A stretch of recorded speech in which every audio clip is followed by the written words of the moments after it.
नमस्कार, मैं हूं परवेज सिद्दीकी। आप देख रहे हैं हमारा खास प्रोग्राम लीगल चैप्टर। इस प्रोग्राम के अंदर हम उन धाराओं के बारे में बात करते हैं जिनके बारे में आपको जानना बेहद ज़रूरी होता है। इसके लिए हम हमेशा कोई ना कोई ऐसी शख्सियत लेके आते हैं जो आपको इस बारे में बताएंगे या नई धारा के बारे में बताएंगे। आज हम बात करेंगे धारा 376 के बारे में कि किस तरह से इसमें अमेंडमेंट हुआ है और किस तरह से जो मासूम लोग होते हैं जो 376 में फंस जाते हैं वो कैसे बच सकते हैं इस कानूनी कार्रवाई से, या जो पीड़ित हैं जिनकी कार्रवाई नहीं हो पाती और वो थानों के चक्कर लगाते हैं, कोर्ट के चक्कर लगाते हैं, उन्हें इंसाफ नहीं मिल पाता, तो वो किस तरह से कोर्ट जाकर इस धारा में इंसाफ ले सकते हैं। हमारे साथ खास मेहमान हैं हमारे साथ एन के राठी, जो दिल्ली हाई कोर्ट के अंदर प्रैक्टिस करते हैं, और कड़कड़डोमा में इनका चैम्बर है। सर, हमारे खास प्रोग्राम में आपका स्वागत है जी। बताइए सर, 376 के अंदर कितने अमेंडमेंट हुए हैं और जो मासूम लोग इस सेक्शन में फंस जाते हैं वो कैसे निकल सकते हैं?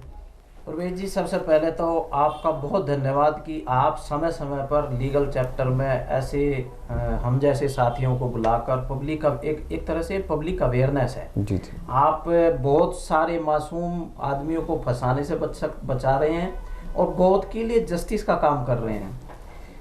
समय समय पर इसमें बहुत अमेंडमेंट होते रहते हैं, हुए हैं, लेकिन मेन अमेंडमेंट निर्भया वाले रेप केस के बाद में इसमें अमेंडमेंट हुआ है। और अब इसमें 376 को डिवाइड करके A, B, C, D, E तक अमेंडमेंट इसमें कर दिया गया है, जिसमें कैपिटल पनिशमेंट भी है और 2 साल, मिनिमम 2 साल सजा और मैक्सिमम कैपिटल पनिशमेंट तक भी अब इसमें सजा है जी। अच्छा, निर्भया वाले केस के बाद। हाँ। अच्छा सर, जिस तरह से निर्भया वाला केस पूरा जग जाहिर है, सबको पता है कितना बड़ा केस हो गया था, सरकारें भी चली गई थी इस केस के चक्कर के अंदर जी। मगर उसके बाद भी अभी भी कुछ लोग ऐसे हैं जो थानों के चक्कर काट रहे हैं और उन्हें इंसाफ नहीं मिल रहा। नहीं, देखो, दो तरह से हम इनको बता सकते हैं कि एक विक्टिम कैसे थाने के चक्कर काट रहा है, उसको जस्टिस नहीं मिल रहा है, और एक्यूज पर्सन्स कैसे फाल्सली इम्प्लीकेट अगर हो रहे हैं तो वो कैसे हो रहे हैं। दोनों एस्पेक्ट हमें देखने पड़ेंगे, तभी हम इसमें जस्टिस की तरफ जा सकते हैं, देख सकते हैं। अगर कंप्लेनेंट का कोई FIR रजिस्टर नहीं हो रही है तो उसमें स्पेसिफिकली प्रोविजन 166A CRPC में भी ऐड कर दिया गया है कि कंप्लेनेंट की कंप्लेंट जैसे ही थाने में रिसीव होती है तो तुरंत थाने को केस रजिस्टर करना ही होगा। ये मैंडेटरी है। 306 मोलेस्टेशन हो या 376 जैसे एलिगेशन हो, क्राइम अगेंस्ट वुमेन, अगर कुछ भी कंप्लेंट पुलिस ऑफिशियल्स को मिलती है, then police officials are duty bound to register the case. उसके बाद आईओ जो उसके बाद इन्वेस्टिगेट करेगा, उसके बाद इन्वेस्टिगेशन होगी। फर्स्ट एंड फॉरमोस्ट एक्ट है FIR रजिस्टर होना। अच्छा, FIR रजिस्टर अगर कोई पुलिस ऑफिसर नहीं करता है तो 166A CRPC में उसके खिलाफ भी एक्शन होगा, उसके खिलाफ भी FIR रजिस्टर हो सकती है। अच्छा, FIR रजिस्टर करना मैंडेटरी है, मगर अरेस्ट करना देखो, ये अरेस्ट और FIR दो सेपरेट फिर एस्पेक्ट अलग अलग है। FIR होना अलग बात है, अरेस्ट करना अलग बात है। अगर पुलिस ऑफिसर्स को दिख रहा है कि अरेस्ट मैंडेटरी है, अरेस्ट इसमें जरूरी है, तभी पुलिस इन्वेस्टिगेटिंग ऑफिसर इस पुलिस की उसको अरेस्ट करेगा। अदरवाइज वो विदाउट अरेस्ट भी कोर्ट के सामने चार्जशीट दाखिल कर सकता है। अच्छा सर, मैं इस 376 के अंदर देखा गया है कि इसका मिसयूज बहुत होता है। छोटी सी बात हो, ये 376 लगवा दिया, FIR पुलिस वाले भी परेशान हो गए, वो FIR उन्हें रजिस्टर करनी पड़ती है। हाँ, क्योंकि जरूरी है FIR रजिस्टर करना। आपने बहुत अच्छा क्वेश्चन किया है। उसमें क्या मतलब, जो विक्टिम है, विक्टिम तो वही हो गया ना जिसपे FIR दर्ज हो रही है, तो विक्टिम के लिए क्या?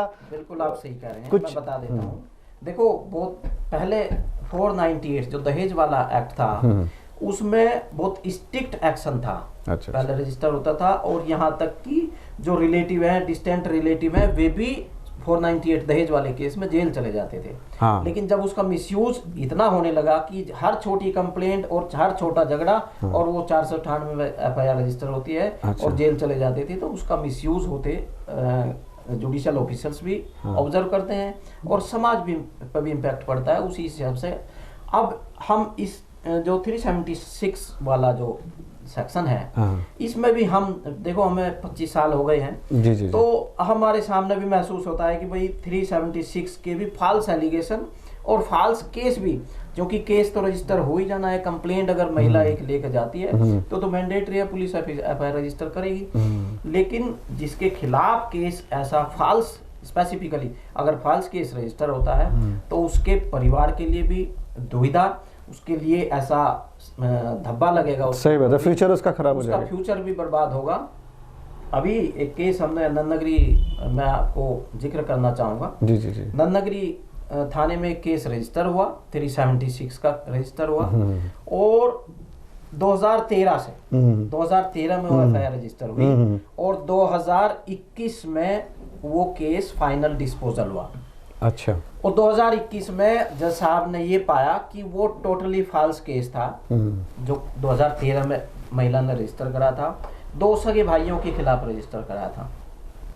और कोर्ट ने सारी एविडेंस लीड होने के बाद, सारा फैक्टम देखने के बाद अब ये पाया कि वो फॉल्स एफआईआर थी।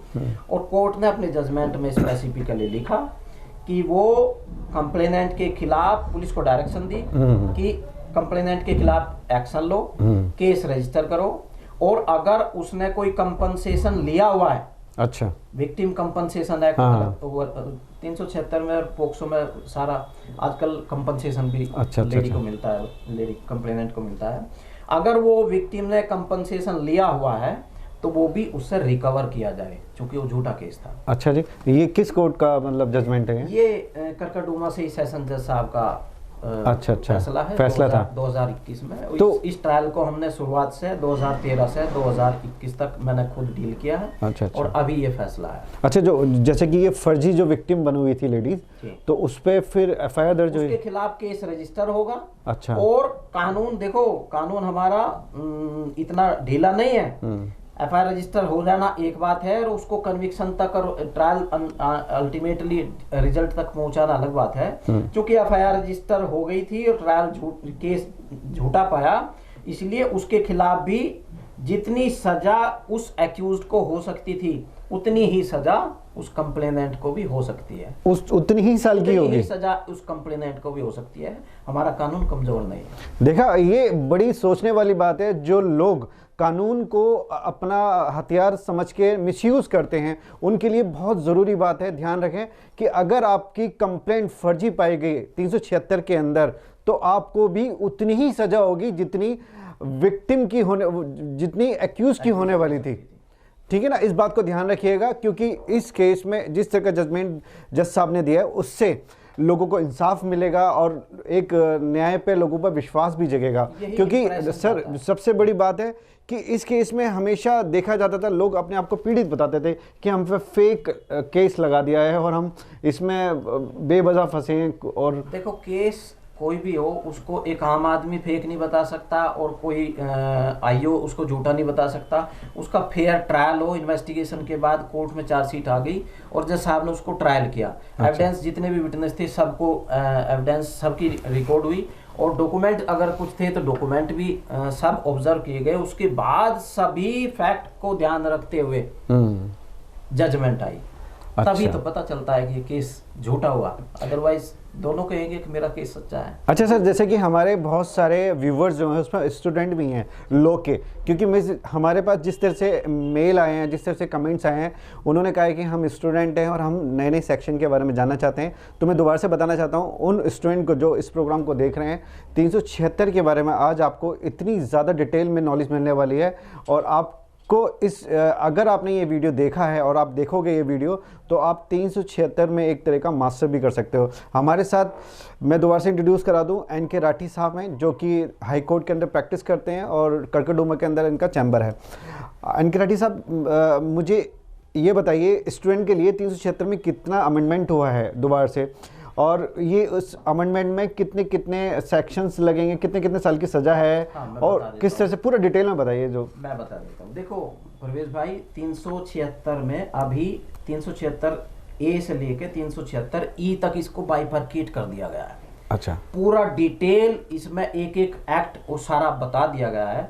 और मिनिमम पनिशमेंट अगर है तो इसमें हम देखेंगे 376 इसमें देखेंगे बी में है जो 2 साल है। और वो सिर्फ एक ही प्रोविजन है 376 बी बी है। बी क्या थोड़ा B, डिटेल में बताइए। हाँ थोड़ा मैं बता देता हूँ। अगर हस्बैंड वाइफ दोनों सेपरेट रह रहे हैं, अच्छा ठीक और है, उस स्टेज में हस्बैंड अपनी वाइफ के साथ कोई रेप की एलिगेशन है, रेप करता है, हाँ। तो उसी कंडीशन में सिर्फ जो है ये बेलेबल है। अदरवाइज सभी प्रोविजन, सभी section non bailable, non compoundable. Non compoundable मतलब कोई समझौता नहीं होगा। समझौता अगर दोनों पार्टी करना भी चाहें तो भी नहीं समझौता होगा। ये सारा इतना स्ट्रिक्ट प्रोविजन है। सभी केस 376, यानी कि एक वाइफ अपने सेशन ट्रायल केस है। अच्छा एक सेशन केस में, अच्छा सेशन कोर्ट में। ठीक है सर, एक वाइफ अपने हस्बैंड पर 376 लगवा सकती है अगर वो सेपरेट रहती है तो? अगर सेपरेट रह रही है और वो एलिगेशन करती है कि मेरे साथ इसने रेप किया है, तो एफआईआर, रेप तो 100% होनी, एफआईआर तो होनी है। और सेपरेट नहीं रह रही तो? सेपरेट नहीं हो रही है तो उसमें एफआईआर नहीं होगी। उसमें एफआईआर नहीं होगी। अच्छा, आपने 376 बी के बारे में बताया, ए बताइए थोड़ा सा डिटेल। अच्छा, 376 ए देखो, रेप बाय पुलिस ऑफिशियल्स या स्टाफ, कोई गवर्नमेंट हॉस्पिटल या जेल अथॉरिटीज, या ऐसा कोई वो जो जिसका स्टाफ अगर किसी भी के साथ रेप करता है तो वहाँ 376 ए आएगा। अच्छा। उसमें 376 ए में मिनिमम 10 ईयर पनिशमेंट आएगी। अच्छा, मिनिमम 10 ईयर, और नॉट अप टू लाइफ। और लाइफ का मतलब इसमें पूरे प्रोविजन में कहीं भी आप डिटेल देखेंगे तो लाइफ का मतलब है एक्यूज की आखिरी सांस तक, ये उसका लाइफ की डेफिनेशन दी गई है। यानी कि ये उन लोगों के लिए ज़्यादा है क्योंकि जो जैसे कि आप एफआईआर करा रहे हो, कुछ पुलिस वाले मिसयूज करते हैं लेडीज़ का। देखो, सपोज करो थाने में कोई हाँ। लेडी है, उसका रेप हो जाता है। जेल में कोई लेडी है, उसका रेप हो जाता है। हॉस्पिटल में कोई लेडी है, उसका रेप हो जाता है। अच्छा। तो वहाँ इन कंडीशन में इसको थोड़ा ज़्यादा सीरियस लिया गया है। तो इसको ज़्यादा सीरियसनेस समझते हुए इसमें पनिशमेंट दी गई है। 376 बी हमने अभी डिस्कस किया है, जी, तो उसमें हुआ है। 376 सी, इसमें नॉट लेस देन 3 इयर्स, इसमें लेस देन 3 इयर्स होगा। और 376 डी में कैपिटल पनिशमेंट भी है। जो गैंग रेप, अगर एक से अधिक आदमी एक लेडी के साथ रेप करते हैं, वो गैंग रेप की 376 डी में, वो डी है, उसमें मैक्सिमम पनिशमेंट कैपिटल पनिशमेंट जो सारा इसको बड़ा सीरियस समझा गया है। और 376 ई अगर रिपीट ऑफेंस होगा, अगर कोई रिपीट ऑफेंस होगा तो उसको भी बहुत सीरियस लिया गया है। उसमें मिनिमम लाइफ, उसमें और कोई वो नहीं है, लाइफ इम्प्रिजनमेंट होना ही होना है, उसमें लाइफ से कम नहीं होगी अगर रिपीट ऑफेंस है। अच्छा सर, देखा गया है हिंदुस्तान के अंदर कल्चर शर्म है बहुत होती है लोगों के अंदर। ऐसे बहुत सारे लोग, ऐसे बहुत सारी बच्चियां हैं जिनके साथ ऐसे हादसे हो जाते हैं और शर्म से बैठ जाती हैं, सोचती हैं कि वहाँ कौन जाएगा और कौन सुनेगा। तो उनको थोड़ा एजुकेट करिए कि वो हिम्मत करके एफआईआर कराएं, उनके साथ क्या प्रोसेस रहता है, वो किस तरह से अपनी एफआईआर बिना अपनी एंटिटी एक्सप्रेस करे वो एफआईआर करा सकती हैं और बिना हासिल हुए। आपने बहुत अच्छा क्वेश्चन पूछा रियली। आजकल देखो, जितना डेवलप होता चलता है, जितना केस मल्टीपल जाता, लोड बढ़ता जाता है, उतना रिफाइंड कानून होता जा रहा है। अभी ये जो प्रोसीडिंग होगी 376 या वुमेन से रिलेटेड कोई भी ऑफेंस की बात होगी तो कैमरा प्रोसीडिंग होगी। कैमरा प्रोसीडिंग मतलब कि उस केस से रिलेटेड सिर्फ विक्टिम, उसके काउंसिल, मेन पब्लिक प्रोसिक्यूटर और जुडिशियल ऑफिसर, सिर्फ 4-5 आदमी होंगे। और कोई कोर्ट के स्टाफ सब बाहर कर दिया जाएगा, कोई पब्लिक पर्सन नहीं होगा। सिर्फ कैमरा प्रोसीडिंग में वही 4 आदमी जो इन्वॉल्व हैं उन्हीं को एंट्रेंस मिलेगी। और उन्हीं, इसीलिए ये प्रोविजन किए भी इसलिए कि एक लेडी अगर आती है तो वो सब कुछ पब्लिकली बताना उचित भी नहीं समझती, उचित है भी नहीं, इसलिए कैमरा प्रोसीडिंग सब एविडेंस होती है। और इसमें ऐसा कुछ नहीं है कि कंप्लेनेंट अगर विटनेस रिकॉर्ड के लिए जाएगी तो उसको पब्लिकली बताना पड़ेगा, 20 आदमी के सामने बताना पड़ेगा, ऐसा कुछ नहीं है। अच्छा सर, जैसे कि किसी के साथ अगर मान लो कि रेप हो गया तो वो 100 नंबर पे कॉल करे या थाने जाए, वो लड़कियां इसलिए भी थोड़ा परेशान रहती हैं, उन्हें क्या स्टेप लेना चाहिए जिससे कि उनको बिना परेशान हुए उनका कार्रवाई? देखो, ये कंप्लेनेंट का, विक्टिम का राइट है 100 नंबर पर कॉल। यहाँ तो 100 नंबर की फैसिलिटी इतनी अच्छी है, अब तो 118 या 112 कुछ 112 हो गया, 112 है। यहाँ तो इतनी अच्छी फैसिलिटी है, वो 100 नंबर पर पुलिस को डायरेक्ट कंप्लेंट करे या थाने में कंप्लेंट करे या रजिस्ट्री पोस्ट से कोई अपनी कंप्लेंट भेजे। अच्छा। तो पुलिस के लिए और कोई ऑप्शन बचता नहीं है, सिर्फ और सिर्फ FIR रजिस्टर होगी। अच्छा, कोई इसमें कोई डिफिकल्टी आती नहीं। हमारे सामने भी कोई ऐसी एक दो केस को छोड़ के डिफिकल्टी नहीं आई। एक केस में डिफिकल्टी आई थी, उसमें SHO के कंसर्न SHO के खिलाफ ही 166A की प्रोसीडिंग इनिशिएट कर दी कोर्ट। थोड़ा बताइए इस केस के बारे में, क्या था मतलब? ये केस देखो, मैं केस की आइडेंटिटी और केस के फैक्ट मैं कुछ मजबूरियां हैं इसलिए नहीं बता पाऊंगा। ठीक है। एक कंप्लेंट ऐसी हमने कंप्लेनेंट हमारे पास आई, विक्टिम आई कि मेरे साथ ऐसे ऐसे गलत हुआ, रेप हुआ, और पुलिस के पास में गई थी तो केस रजिस्टर नहीं किया। तो हमने उसकी राइटिंग में कंप्लेंट दी, राइटिंग में बाई पोस्ट भी भेजी और थ्रू कंसर्न SHO से भी हम बाई फेस पर्सनली मिले। लेकिन अनफॉर्चुनेटली उन SHO साहब ने थोड़ा सा डिले किया। तो वो जो विक्टिम थी वो डायरेक्टली आपके पास गई, थाने नहीं गई? नहीं, वो थाने गई थी। जब थाने में कोई एक्शन उसके खिलाफ नहीं हुआ तब हमारे पास लीगल असिस्टेंस के लिए आई। उसके बाद हमने उसकी राइटिंग में कंप्लेन लिखी, राइटिंग में कंप्लेन लिखे, बाई पोस्ट भी भेजी और पर्सनली थाने में मिले। लेकिन उसमें अनफॉर्चुनेटली SHO पता नहीं क्या था, एक्शन नहीं लिया गया था। तो फिर हमें 156(3) में के प्रोविजन से कोर्ट से डायरेक्शन करानी पड़ी। हालांकि डायरेक्शन कराने से पहले ही पुलिस ने FIR रजिस्टर करके और कोर्ट को इंटीमेट कर दिया, लेकिन तब तक 10-12 दिन का टाइम निकल चुका था। अच्छा। कोर्ट ने इस 10-12 दिन के टाइम को भी बड़ा सीरियस लिया और उस कंसर्न SHO के खिलाफ भी एक्शन, सीनियर ऑफिसर को कहा कि इसके खिलाफ SHO के खिलाफ 166A CRPC में FIR रजिस्टर क्यों नहीं की, इसका जवाब दो। इसका जवाब दो। तो बड़ा सीरियस है FIR, कोई डिले आजकल नहीं कर सकते, इतना आसान नहीं है कि रेप जैसे सेक्शन की FIR ना रजिस्टर हो। देखिए, हमारा जैसे हिंदुस्तान का कल्चर है, हमारा जो एथिक्स है उसमें शर्म है बहुत ज़्यादा है, जिस वजह से इसका मिसयूज़ भी होता है। तो हमारा ये सीरीज़ को कंटिन्यू करने का मकसद ही यही है कि आप अपनी कानून की नॉलेज, कानून की जानकारी ज़रूर रखें। जैसे कि हमने बताया, जो 376 के अंदर FIR नहीं करा पाता या उसको नहीं पता किस तरह से एक्शन लेना चाहिए, वो हमें कमेंट्स कर सकता है और डायरेक्टली क्या प्रोसेस है वो हमारे साथ एडवोकेट NK रेड्डी साहब है, उन्होंने बताया कि क्या प्रोसेस है, वो कितना इजीली कंप्लेंट दर्ज करा सकते हैं।